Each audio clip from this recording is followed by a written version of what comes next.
Good afternoon to all of you. I'm Abhiman. It's a pleasure to introduce, I should not say introducing Professor Kothari.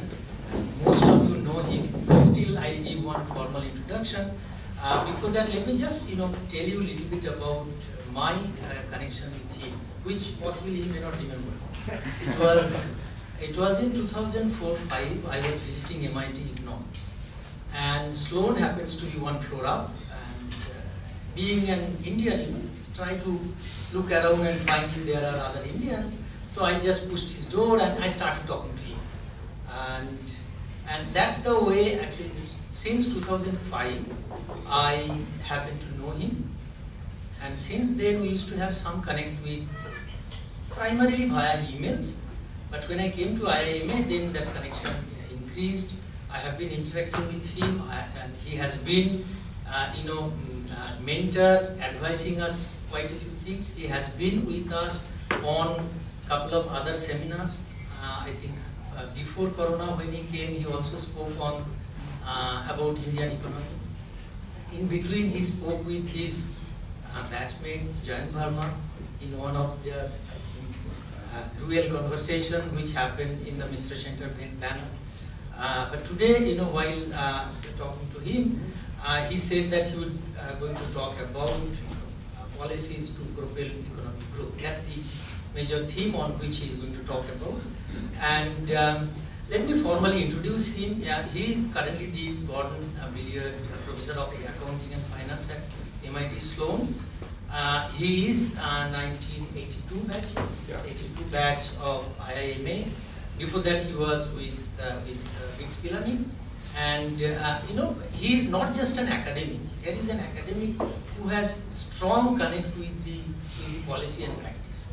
He has been, I think, till 2021, he was the Chief Economist and Director, Division of Economics and Research, Economic Analysis of US Securities and Exchange Commission. So you can see the depth and the areas on which he has been working and advising. IIMA has produced thousands and thousands of entrepreneurs, but he is academician, and he has also recently got almost that not many of and then some of the topics I suppose I would ask him to talk today. Of course, one topic, it's I think maybe close to your heart, would be privatization. Maybe we can talk a little less on that. I will ask you to give your insights to topic like maybe legal reforms, regulatory reforms, and crypto. These are the three things I would want you to highlight more. In between, if any of you would like to intervene and ask him, please do that. Some of you are his batchmates, so feel free to stop him. Okay. So, okay. And so let me begin. Thank you very much for accepting our invitation. It is always a pleasure to see you. And I see his face when I met him about 5 years before. The pleasure, what he was telling, what he gets when he gets into IIM. And he was saying that day we were just having a walk, and he was telling it's a real pleasure to come back to the campus. Those who stay in the campus possibly do not feel it all the time, but seeing them we feel nice. Okay, so let me begin with some of the things what is happening during last 5 years. Okay, I think we have seen enough, or we have seen all during last 5 years. Okay, and what we have seen, maybe I can just we had COVID outbreak. We had, along with that, we had Zoom and webinar outbreak also. We had, war outbreak. We had inflation outbreak. The world is becoming more fragmented. That's why you find we have FTA outbreak. Many countries are going for FTA. And we have, authoritarian leadership outbreak everywhere. Yeah. You find it. And at the same time, finally, what we are getting, possibly a recession outbreak. So we are at this juncture. And what we see as an Indian economy or as macroeconomists, we have been talking about India has huge potential. How long we will only hear that India has potential? 70 years. we'll start from your initial remark that do you believe that India has potential or it has only remained in words? Thank you, Abhiman. Always a pleasure being here and with you as well as the young minds. I mean, so many of you are doing PhD and it's very heartening to see that. And the hallmark of any successful academic career is to be inquisitive, to be willing to challenge orthodoxy and answer some questions, and also be as objective as possible. It's not always easy. We get convinced by our advisors or our own beliefs, and we fail to look at data as objectively as we could. So, with that preface, a question that Abhiman you have asked is, where do I see the problem? And I will begin with, when I went to MIT in late 1990s, and at that time there was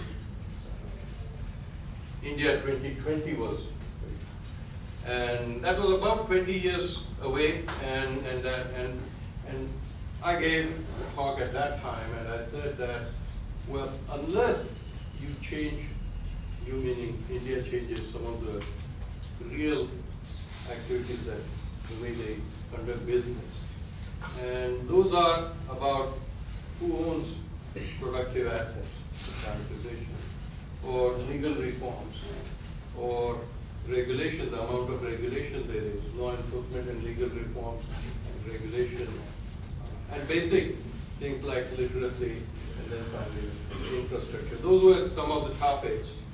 And in terms of the growth that people talk about, and these days it is talked about when India is about, give or take, $2.5 trillion economy, and the goal is in 5 years maybe make it 5 trillion. If you just do the math, let us say it is 3 trillion today, and you want to be 5 trillion in 5 years, that is about an increment of about $400 billion per year, right? You want to add $2 trillion in 5 years, about $400 billion per year. For each dollar of income, you have to invest $4. That is, it's pretty well known, I mean, that. So that means for $400 million, you will have to invest $1.6 trillion. Even if you assume that India's saving rate and investment rate is about 30%, you are still $500 billion to $1 trillion short in terms of the amount of investment. And that's where the FDI comes in. And nobody is from outside willing to invest unless they think the investment climate is good. And it's a very competitive world. There are 190 nations. And there are other countries that are offering very attractive investment destinations. So for you to be able to attract that much more India, you will have to change the attractiveness of the investment climate. And that attractiveness depends upon, can you convert rupee into dollar or not?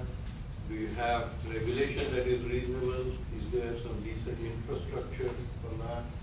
And is there workforce that is capable of working on these projects? Is the legal environment conducive in the labor laws? And so all of these things have to be improved. And it was in that spirit that when I talk to policymakers in India, that I think there is enormous enthusiasm and confidence, but not as much willingness to up the game. And don't get me wrong, I mean, I don't want to be negative here. Don't get me wrong, but there's a lot of good things and positive things are going on, but we really have to up the game. And when I look at internationally some other places, I think they are a little bit easier to do business, a little bit more friendly when it comes to labor reform, a little bit more friendly when it comes to the disputes that arise and legal regulation, legal resolution of those disputes.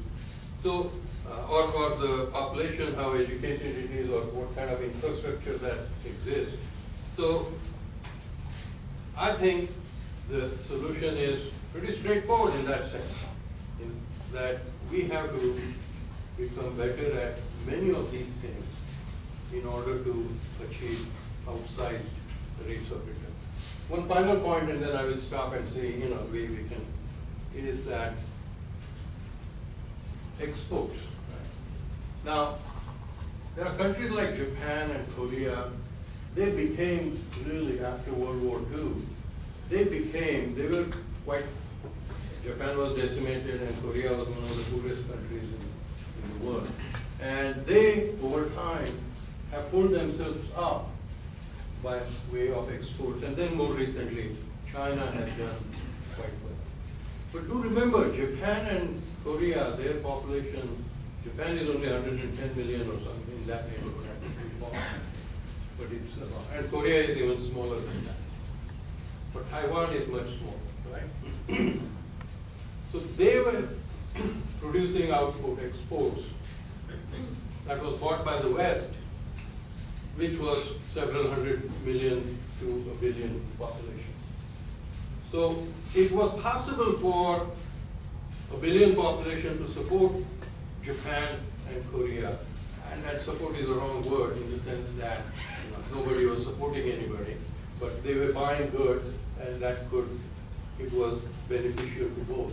But it could support in the sense that the size of Japan and Korea and Taiwan were such that it was possible for their output to be consumed by the US or West. But now China has come into play. Bangladesh with 150 million population, with Philippines and Vietnam and some other countries, and India with 1.4 billion. There isn't enough West population to buy the output from all of these nations. There isn't. It's just way too much. Meaning thereby, much of the growth has to come from within. And to some extent, we are witnessing that even with China. China was ahead of the curve, and it provided wonderful infrastructure and everything. And the West lapped up those low-cost products. And maybe some of the production will go from there to somewhere else. But in some ways, they are running against a limit. And future growth will have to come from within. And the same is true about India.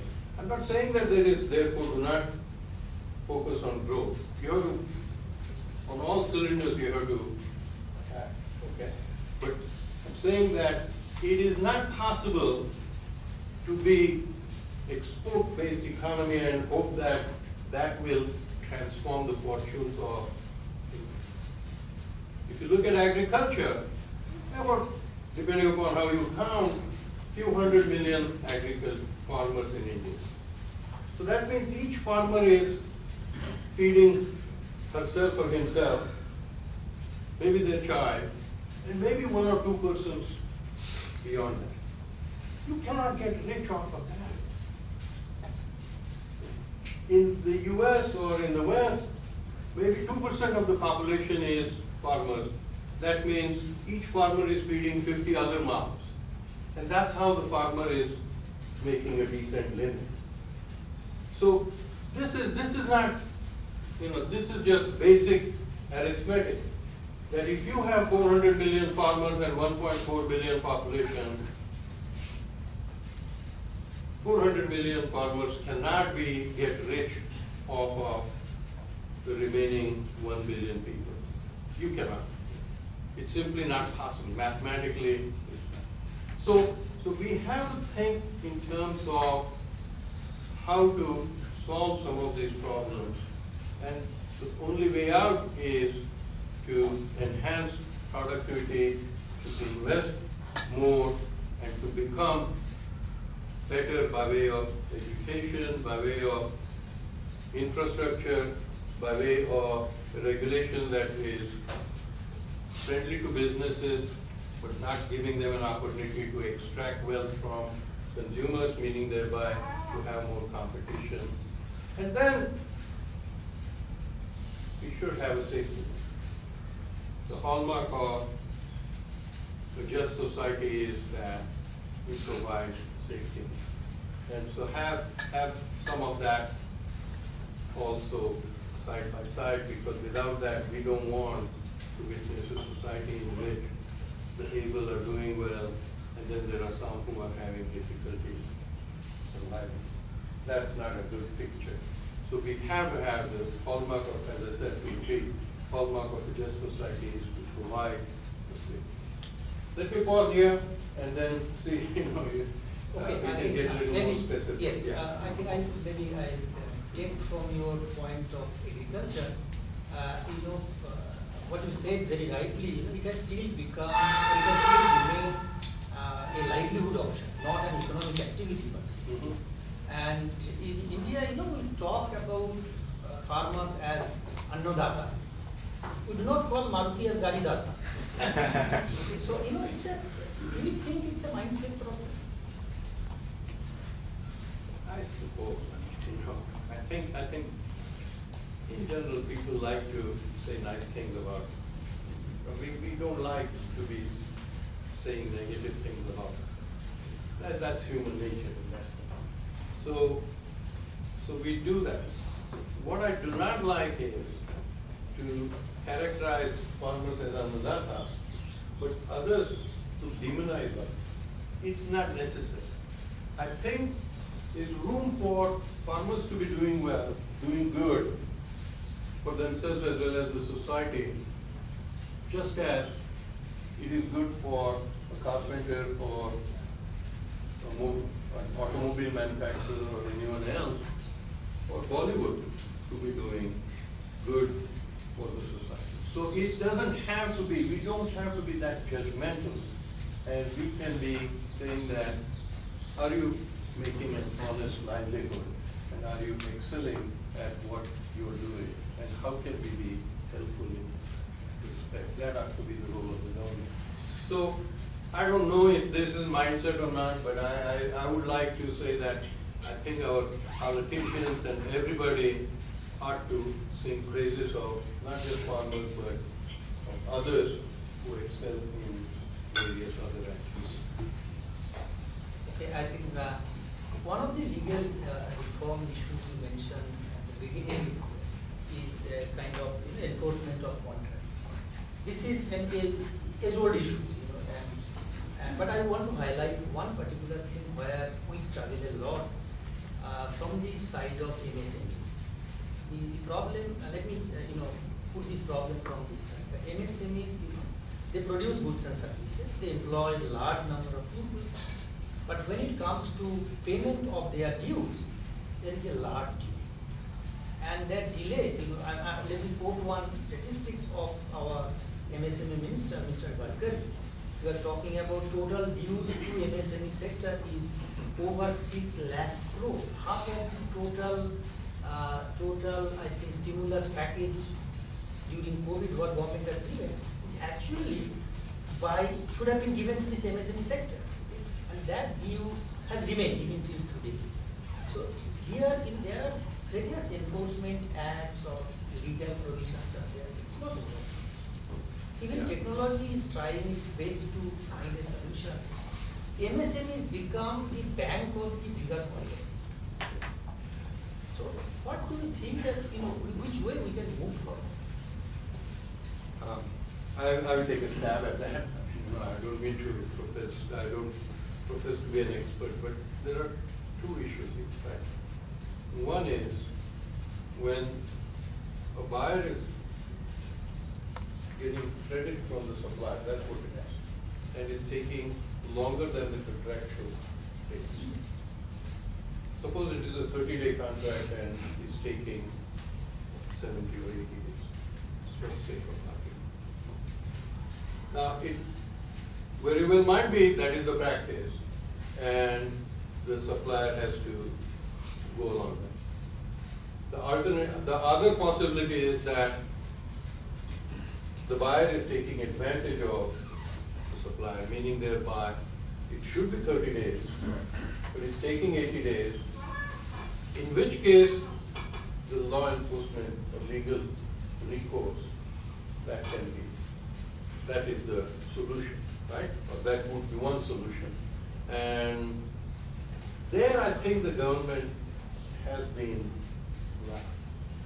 I have looked at the number of judges and the number of openings that are there and the amount of corruption that goes on. Now, of course, who will bell the cat and how will we get rid of it? But as a first principle, having more judges filling those vacancies, I think that has to come from the top all the way down to, so that at least we have that.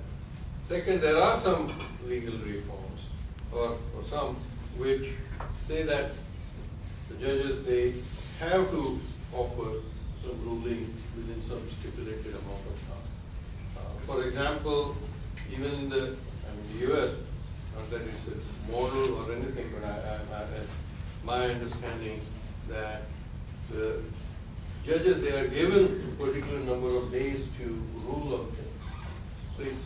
So and they are evaluated on the basis of whether or not they are clearing their desk.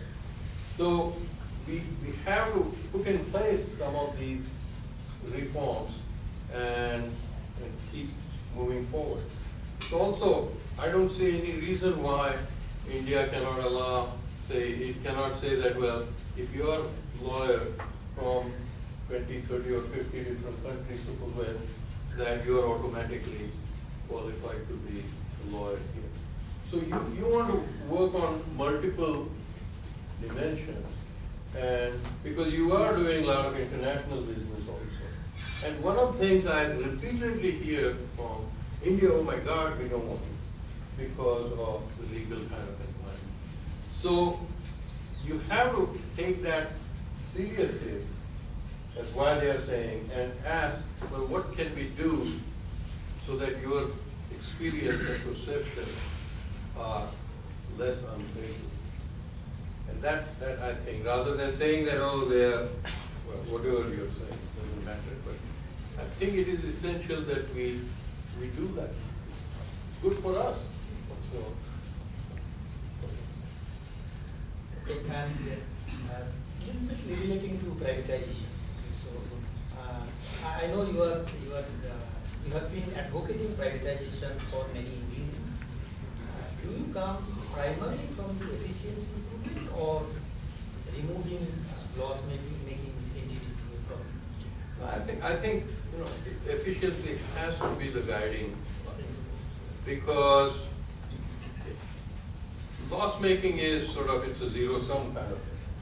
And I made $100 of loss, and I want to make you whole on that $100. That's not where the action is. The action is, can we create something that is $500? And how can we do that? And for that, so I always, privatization, there are two issues. Why and how. And why is the efficiency argument that when ownership is in the private hands, and so long as there is competition, this is basic economics 101, you will say Fisher's possibility theorem and other things that competition and ownership of resources that will lead to most efficient outcome. So that is, I think that most people, at least this audience, will agree with that. Then the other issue is, how do we do that? And the first thing to recognize is ownership and management of resources. They don't have to be co-located. So for some reason, if you think that ownership of banks should be in the hands of the government, which is, by the way, not true in any of the advanced economies, okay, except perhaps Singapore, so to some extent. So ownership and management can be divorced. For example, schools in the US are K through 12 education is funded by the government, and to a large extent it is also owned and operated by the government. And that is not working out that well. So there is a clamor for saying that, well, can we have operating of the schools in the hands of private management, but funding still coming from the government. So, as a first step at least, we should think in terms of separating, or at least entertaining, this ownership and operation of these entities to be separate.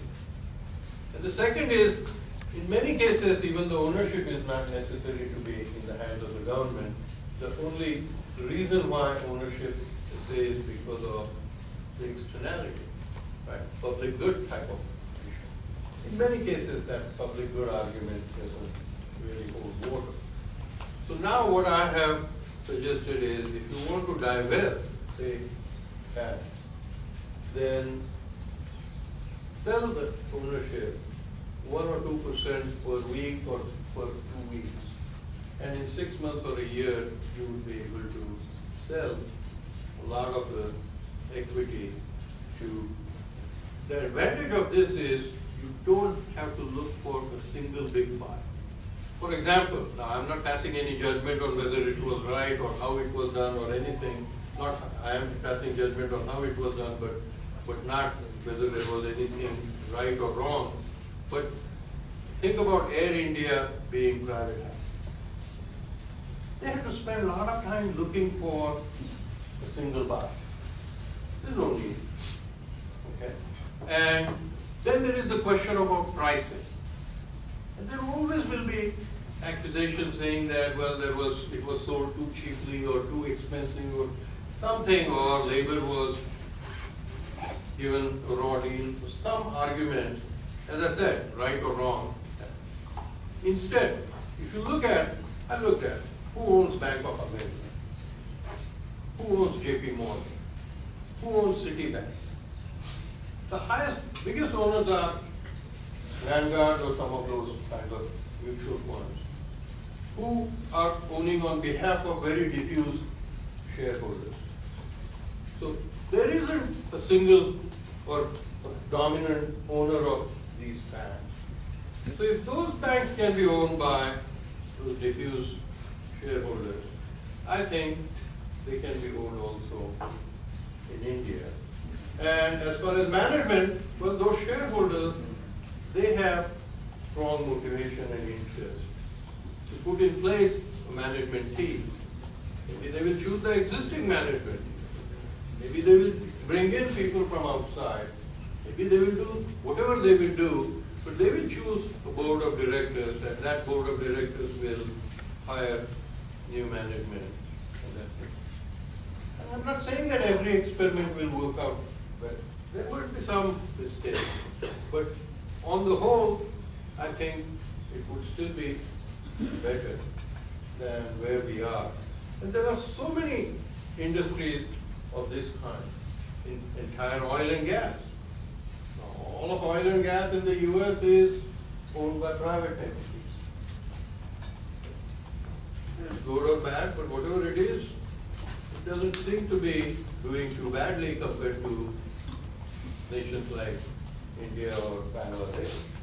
So there are plenty of examples in the world where large swaths of industries that are currently in the US owned by the government are in the hands of private entities. Let me give you another example.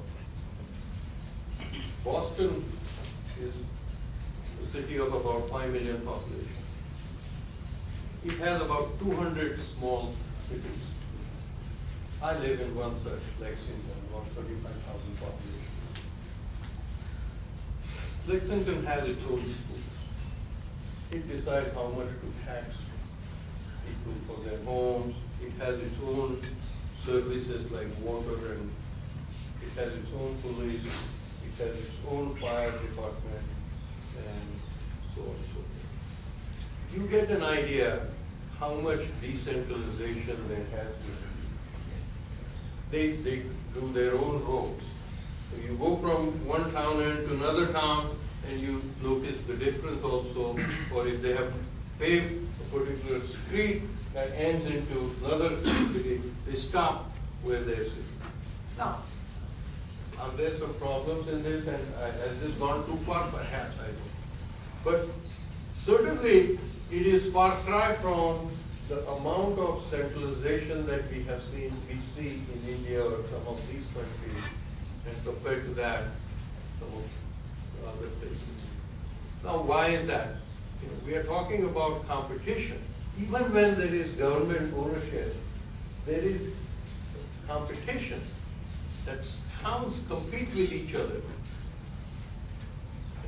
Because folks who are living, if you don't offer good schools, they will go to neighborhoods or cities that offer better schools. Housing prices would be affected by that. So there are competitive forces that operate even when the ownership is by, at a local level at least, by the, let me, for lack of a better term, call it state. So the spirit of competition you have to inject even when there is ownership by the government, and the operation to a large extent doesn't have to be always by the government. It can be private so that you can derive the benefit of efficiency. So those are some of the reactions. Okay. Just again taking your example from the banking sector. Okay. We have in India, we understand the benefits of privatized bank, and to this audience, maybe in a year or two, possibly India will have a banking sector which will be dominated by private sector. With the merger of HDFC Bank, possibly the total credit will be 50% and above by the private sector. So that's a huge. I'm not sure whether it was by policy, but by design it's looking like that. One of the key concern has been that the regulation in India on banks has not been ownership neutral. The power what Reserve Bank of India gets to remove a, suppose, CEO of a private bank is not the same power the Reserve Bank gets to remove the CEO of a public sector bank. So again, it's an issue of legality as well as regulation. This is even after deregulation, these things are not being resolved. Do you see such thing happening in other countries, and which is the way out? So I personally think even in the West there is too much regulation by the central bank. I mean, it's kind of, banks are a little bit different than other private organizations. So the way banks operate obviously is that they might have whatever 7, 8, 10% equity and 90% debt by way of deposits. So when there is an upside because of that high leverage, the banks benefit when things are going well. And if things go badly, then there is danger of bankruptcy, and in which case, because the banking system is important to the economy, the state kind of steps in, and which is what we observed earlier in 2008 financial crisis. The state might step in, and so the banks enjoy what in finance we call an option, the moral has an option, right? So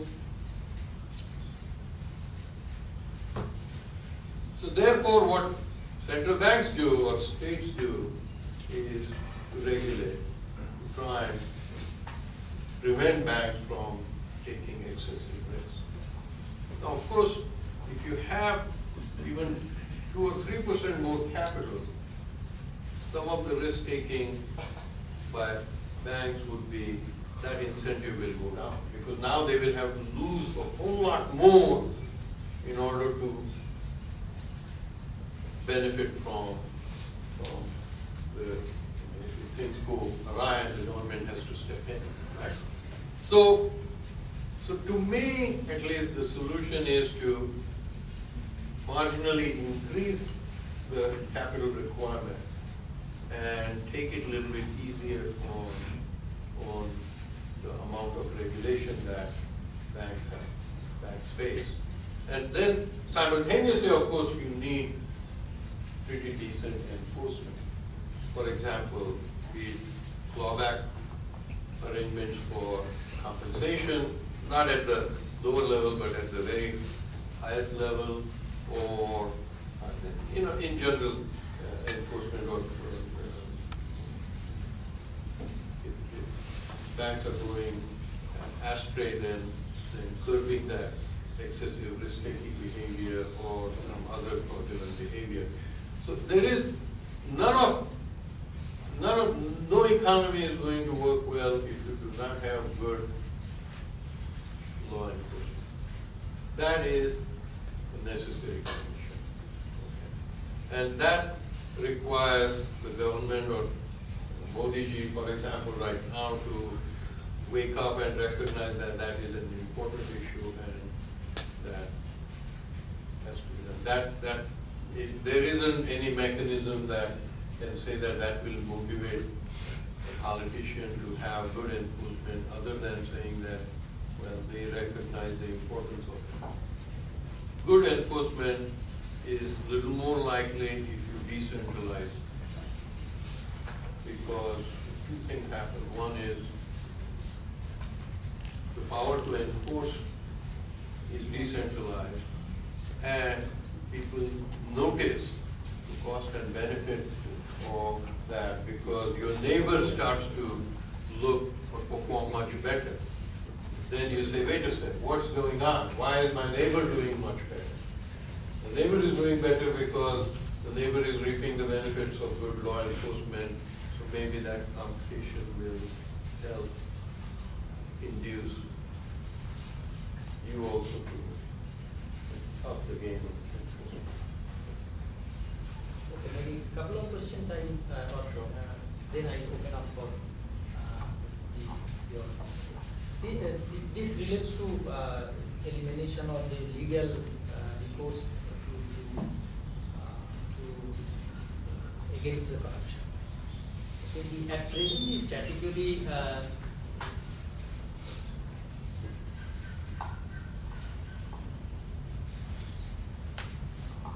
at present, the statutory law dealing with corruption in India, what we call, I think, the Prevention of Corruption Act, is primarily limited to financial misconduct.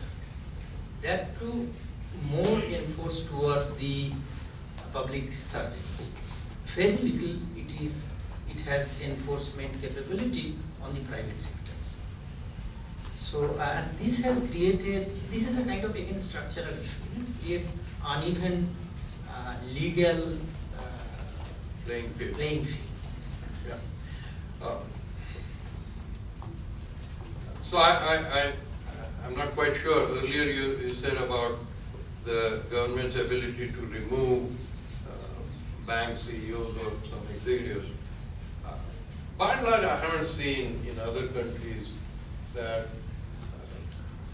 central bank steps in to remove some of the CEOs. Occasionally it happens, but not as a norm. We don't see, like every month or two, a newspaper report saying that they have to remove. Now, as far as the corruption,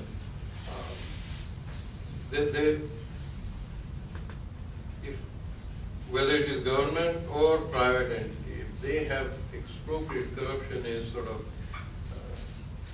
taking some amount which is outside of the legal contractual arrangement, right? If it can be established, I think the standing should be for anyone who has been adversely affected by that behavior. So it should not be that there are some holy cows there, protected class of either private or government officials or executives who have immunity from this kind of legal action. I don't see that. Now, where the legal immunity is given, not immunity as such, but a lot of latitude at least, that, for example, if a police officer exercises certain action you cannot for every single action sort of run and say that, hey, I have been unfairly treated. So there, in order for them to be able to exercise certain actions, there is some slack that has been cut. But even there, that doesn't give them a blanket permission to engage in any misbehavior. Okay, gradually taking you towards, I think, the fintech, Yes. and finally we dip a little bit. So this is relating to recent guidelines on digital lending, what Reserve Bank of India has done. I just tell you, in case you have not possibly seen it, the way it works is that you allow fintech firms to help a bank to go and extend credit, but you control of that everything still remains with the regulator.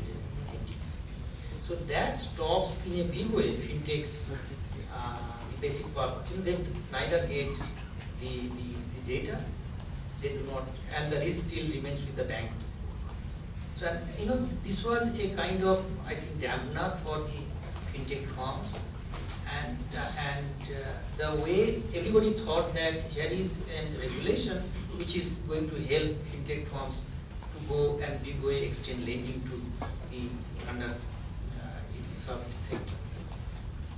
Well, in lending, there are at least two aspects. Right? One is what is the extending creditworthiness assessment and therefore risk associated with lending. And the other is what is the cost, frictions, so the transaction cost.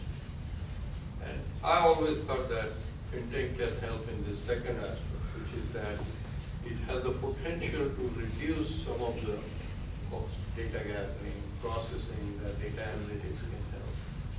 But as far as the credit function,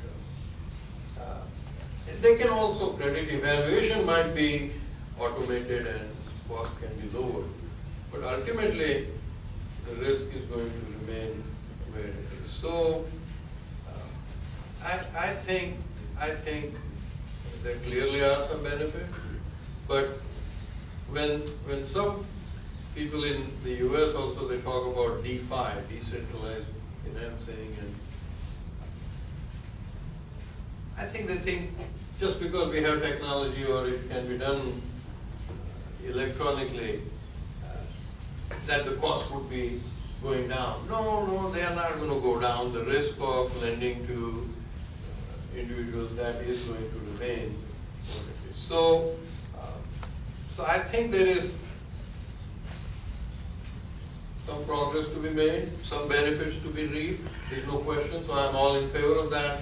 But let us not be overly optimistic saying that, well, we can solve the problem of the risk of lending. As far as lending, and then you see that also, that there was a similar hype that was made with the Grameen Bank or micro lending and those things. And Grameen Bank has been there in Bangladesh for what, about 50 years now, for some such number of years. I don't think Bangladesh has become England, or Bangladesh hasn't become Sweden, or Bangladesh hasn't become New Zealand or US. Right? Bangladesh is still $2,000 per capita or somewhere in that neighborhood. So again, there are limits to what the benefits of these things can be. I'm not against them. By all means, the private sector, they should. But from a policy making standpoint, I think we ought to be cognizant that what's going to benefit most is people having a job, having productive earning capacity. Those are the first order reasons why the nation might become more prosperous. And fintech and those things are certainly helpful, and they can squeeze a little more juice out of that. Okay, and then a little bit relating to crypto, particularly on CBDCs, what many countries have gone ahead. India has also already introduced retail CBDCs, and I think wholesale is going to happen very soon. Framework is already there. in terms of understanding the technology and the usage, it was a kind of decentralized technology. But when it comes to practice, as an individual, when you want to use the benefit of the technology, it again ends up a kind of centralized mechanism. So I think my views on CBDC are similar to what I mentioned about the role of fintech in banking, which is that we already use digital currency in some form or other, many of us, not everybody. So when I use a credit card, and then I'm using that. Now, what the bank that is issuing the credit card, I mean, they are extending credit to me. So again, the credit evaluation process is what gets them the reward. That's why they are doing all of that. And recognizing fully that many of them might pay on time and some will not pay at the interest that they charge. And the second is what the Visa or MasterCard, those companies, they charge, whether they charge 1% or 2% or so. So in terms of the CBDC, someone will have to extend credit because people are interested in it. So to the extent that you can avoid the 2% paying to Visa, then you will have to have some other mechanism, basically a debit card. That's what CBDC will amount to. It is like a form of debit card.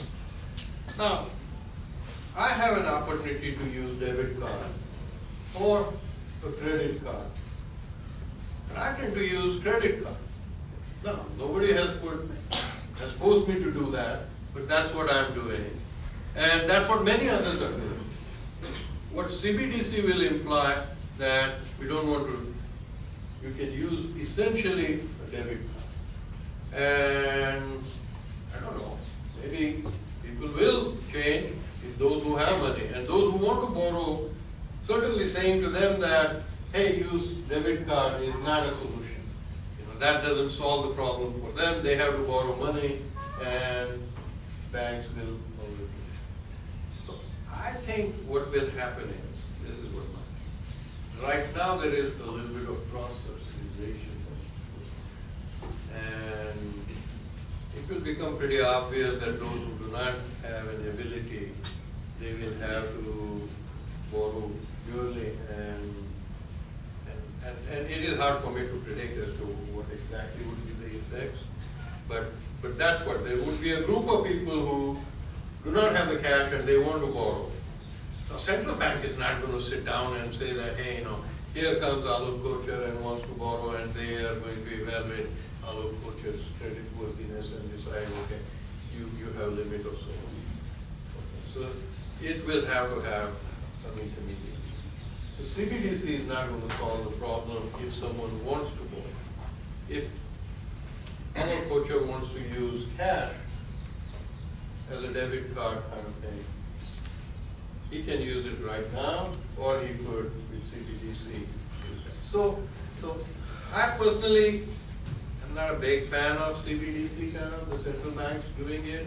But on the other hand, I don't think as a substitute for currency, they use it. That's fine by me. I mean, it's okay, I suppose.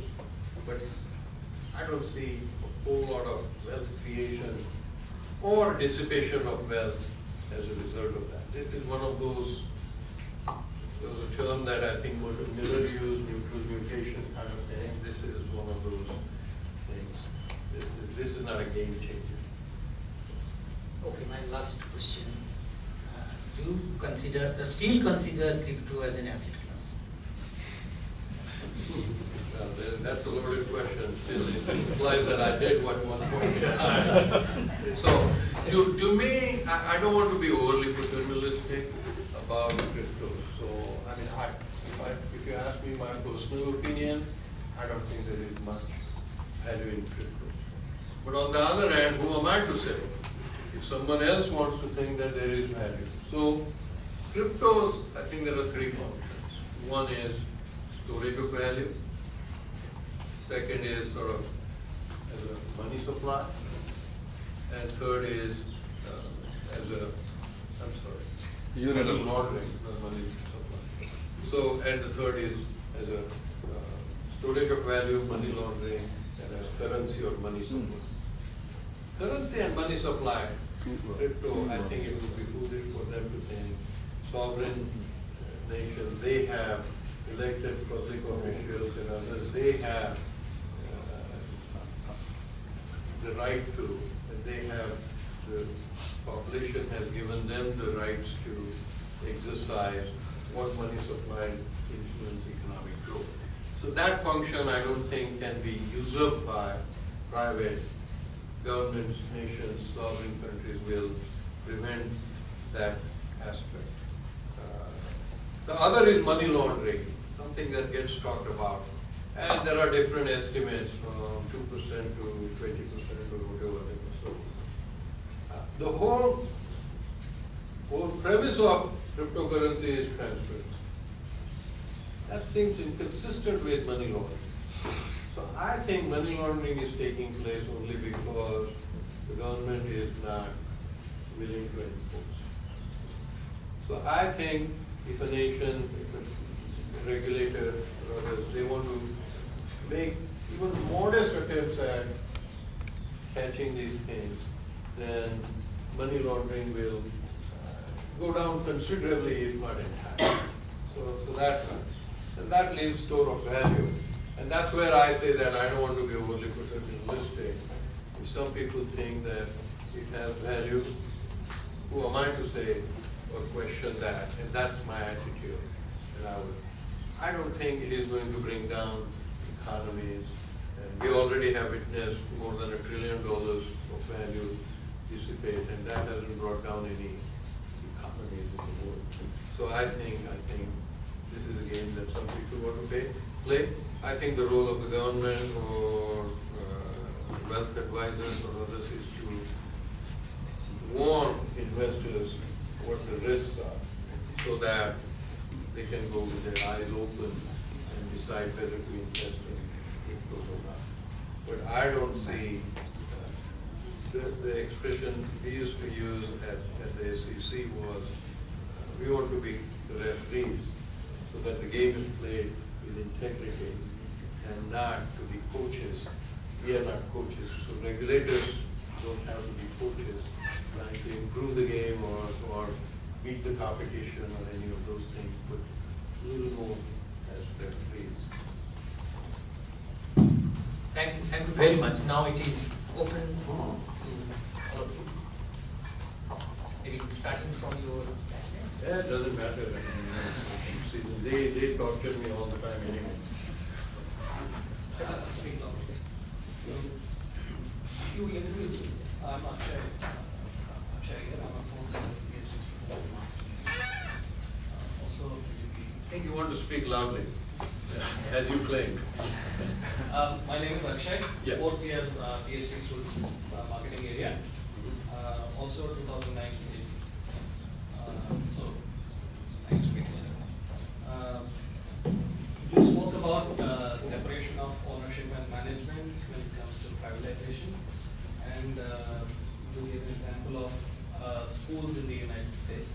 And some people are saying that the ownership may be still held in the government, but the operations would be privatized. Obvious questions here about principal agent problem. How do we solve for that? One could argue that we would need more regulations. Would that lead to regulatory overkill?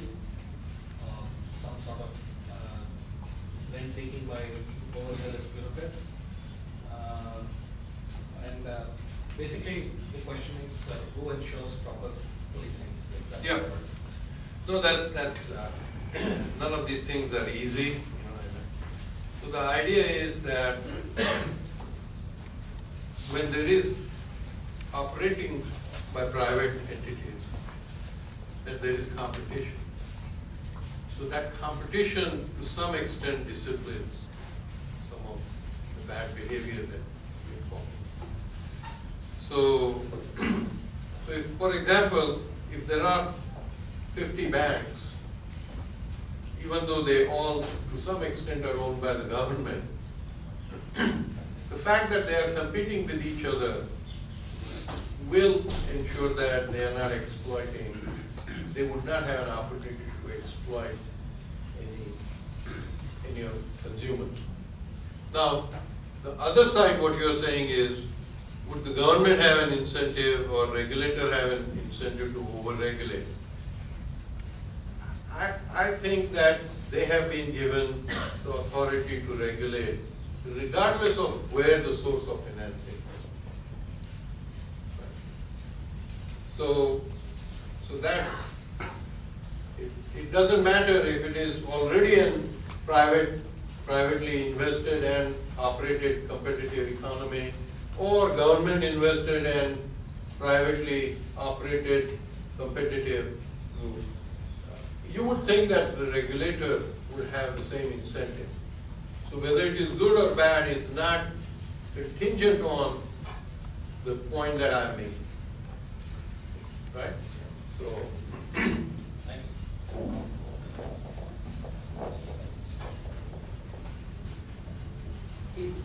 Thank you for sharing your observations and thoughts. Yeah. This is a comment rather than possibly a question. Abhiman mentioned about 6 lakh crore outstanding in the MSMEs. But research shows that when there is a power asymmetry between the large and the small, whether contractually or otherwise, that's happened. For example, Apple is known to really suck all the credit from the small firms all the way to the top. You know, they even skews that to the best that they can. So even if one were to really enforce, okay, you exceed the 60 days, probably regulation can make sure that you pay within 60, but still impliedly they will seek that power, and therefore any liquidity provided to the small sector is going to be usurped by the large. Do you think therefore it's a more structural problem? Yeah. Or? No, you know, that's why I was saying that there are two. One is that there really is credit, regardless of whatever is stated, but the actual practice, as you are saying, 60 days or 70 days or 90 days, maybe more. And that behavior is coming because you called it asymmetry and we call it market power, right? That's all. That Apple or Walmart, they are such big gorillas that they basically sit on others and squeeze too many dollars. That's the allegation. So the solution in all of these things is that is there competition or not? And if not, is there some regulation that prevents them from exploiting the other party by virtue of their market? So if there is no competition, that kind of the government, and that's why there are antitrust laws that come into it. They have to be enforced, or the big entity has to be broken up so that there is competition.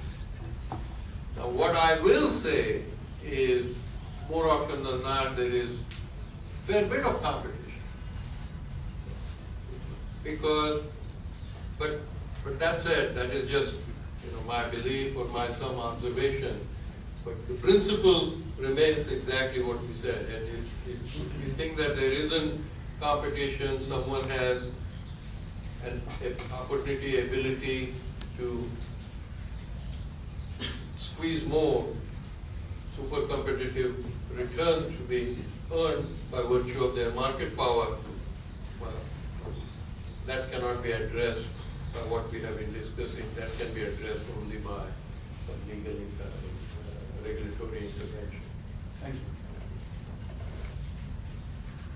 Yeah, so just one question, because you talked about the inherently. So, what are you more in preference, even with regard to private ownership?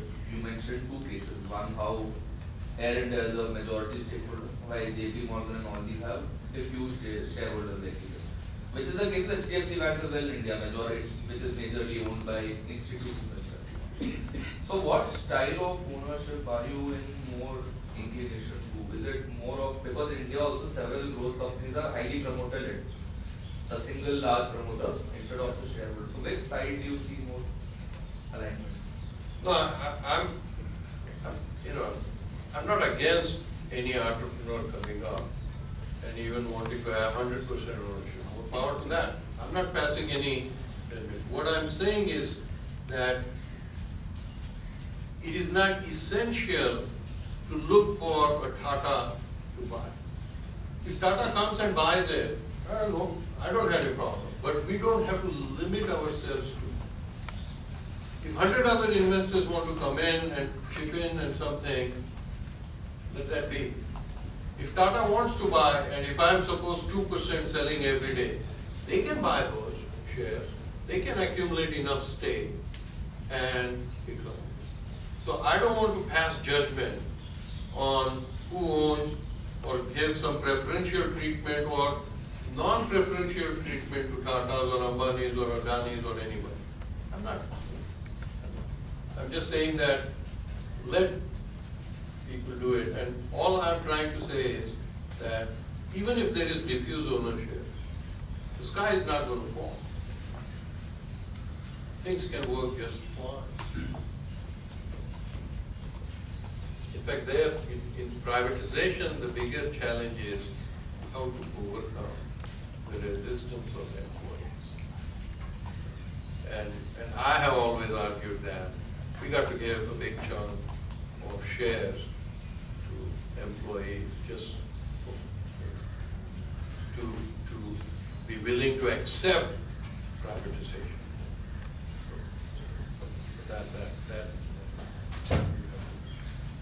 Yes, sir. Thank you, Mr. Kothari.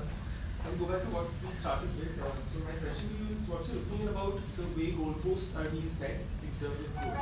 I'll give you two examples. So we started by talking about the $5 trillion economy. Do you think that's the correct goalpost, the correct aspiration that is valid for a country like India? And towards the latter end of the discussion, you also gave the example of Grameen. So of course, Bangladesh is no Sweden as of now. With their population density, I do not think it's possible to replicate that. But there are certain metrics in which they have made a tremendous amount of improvement in the past 2 or 3 decades. Women empowerment being one of them.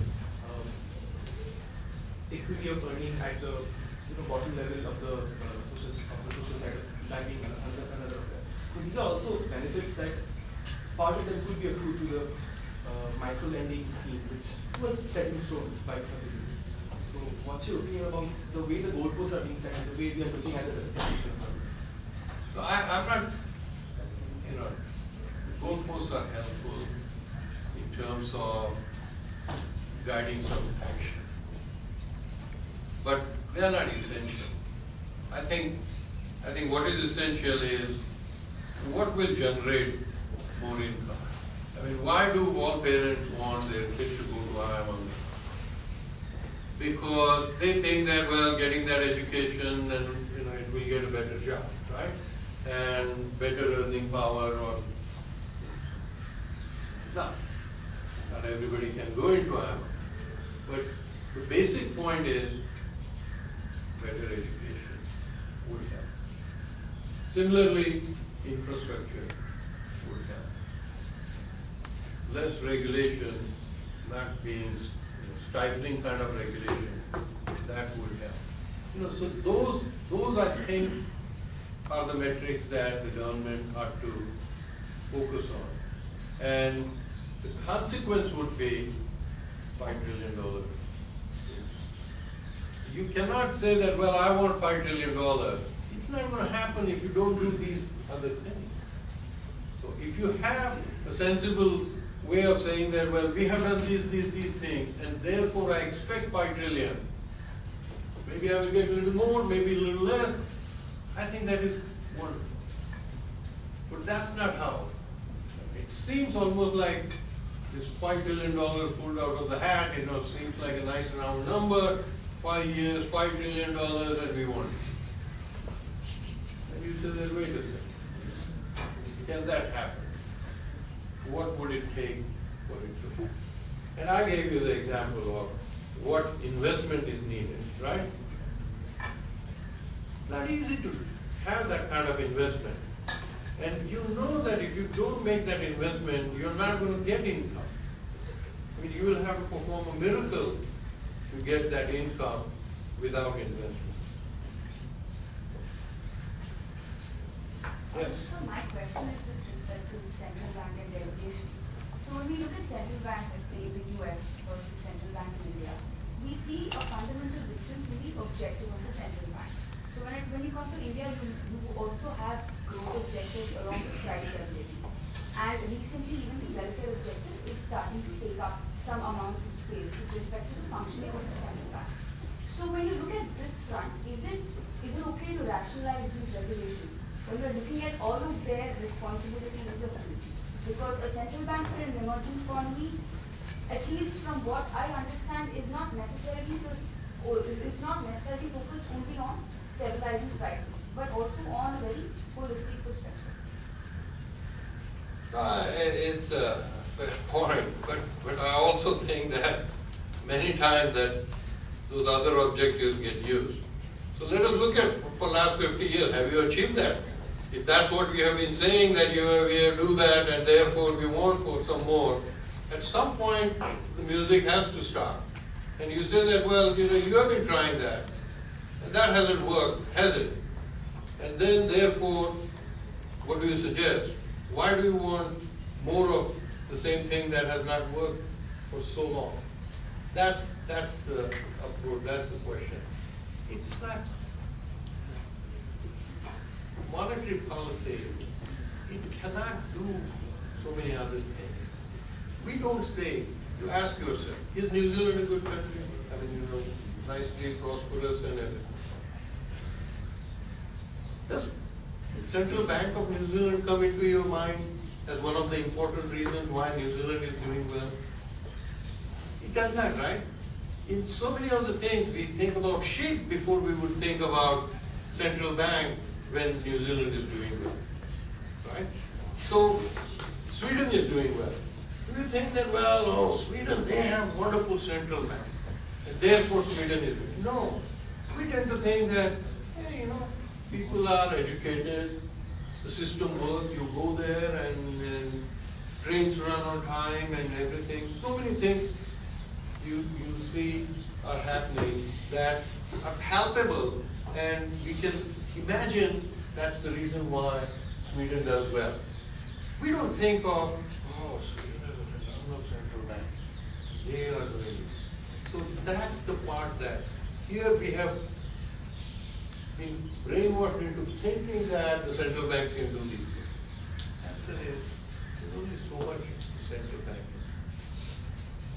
Even in the US, I'm not saying that even in the US, same thing. We don't think that US did so well, it won the World War II and other things, it performed so well because of the central bank. No, I mean, central bank played a role, it didn't screw things up, yes.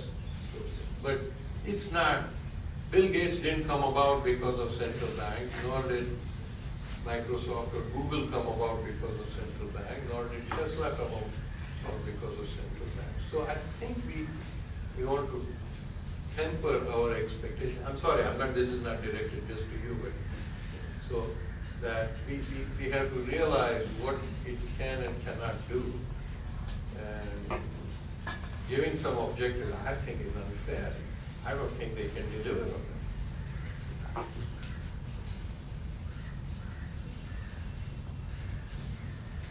Right. So, like, basically, what part of soul you are trying to hit on? For example, what part of soul? Like, for example, what is the problem? Like, because I have a few questions. Like, first of all, sir, like, is it because of the population?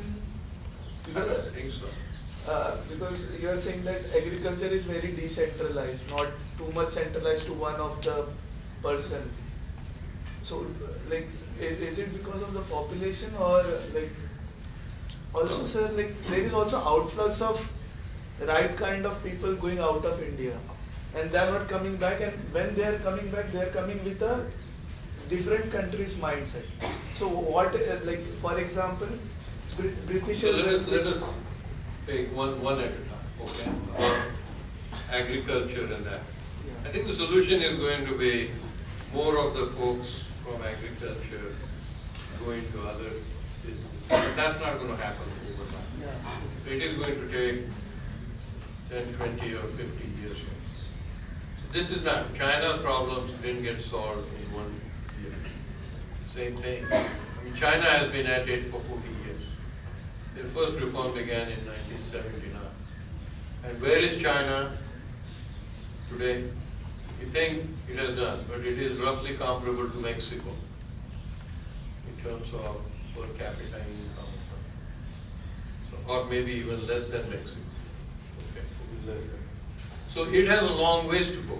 And where is Mexico? Mexico is about 10,000. Where is England? About 40 or 50,000. And US is about 70,000. Just to give you some ballpark. So even China has a long ways to go. But where China has come has been because of the largest migration, not because, but that progress required about 150 million people to move out of agriculture into. So effectively, the number of people in agriculture in China reduced considerably, and simultaneously, the number of people employed in manufacturing and services increased substantially. We have to get to that picture. And that is not going to happen overnight, but it is going to happen over many decades if we think about it right. But if we think that 400 million agriculture, those things, and we are different and whatever you want to say, that we are going to become a great country with that structure, you are squeezing water out of a stone. It's not going to happen. So, my basic concern is like why we are comparing India with US. I'm not, look, this is just arithmetic, I say. I'm not comparing India with US or anybody. You tell me what is it that you want. You want economic growth, right? And I'm just giving you that if you have 400 people working to produce output that feeds 1,000 people, those 400 people cannot get rich. It has nothing to do with the US, it has nothing. You can put Mars instead of US and it would be the same. It is just, right? You do the math, arithmetic at home. 400 people working on something that feeds 1,000 people. Can't get it. So sir, like one more question. So sir, like if you had an opportunity to work with Indian government as you work with US government, would you have worked for that? Good. If I had the opportunity to work, the last part I didn't hear. Yeah, for Indian government, it's not controversial. No. Yeah, just my like because sir, like for example, Indian have mindset that we have to go to US for better education and all that. I still have some conservation for that still, but I'm asking sir, like if you had the same, so I want to kill that mindset, sir. So if you had an opportunity to work with Indian government, like as you work for US government, would you have worked for that? Yes. Because like many. Yeah, and let me tell you, let me be very honest about it. It's the Indian government that doesn't want us to work. I can assure you that. And I think you have been in the board of BAC for many years. More than that. So it is not. And then it's not just my experience, it is of many others. okay, last Puri. Maybe then I can go back to the So I have questions related to CBCs. You want to use the. I can. They're taping, they want to have.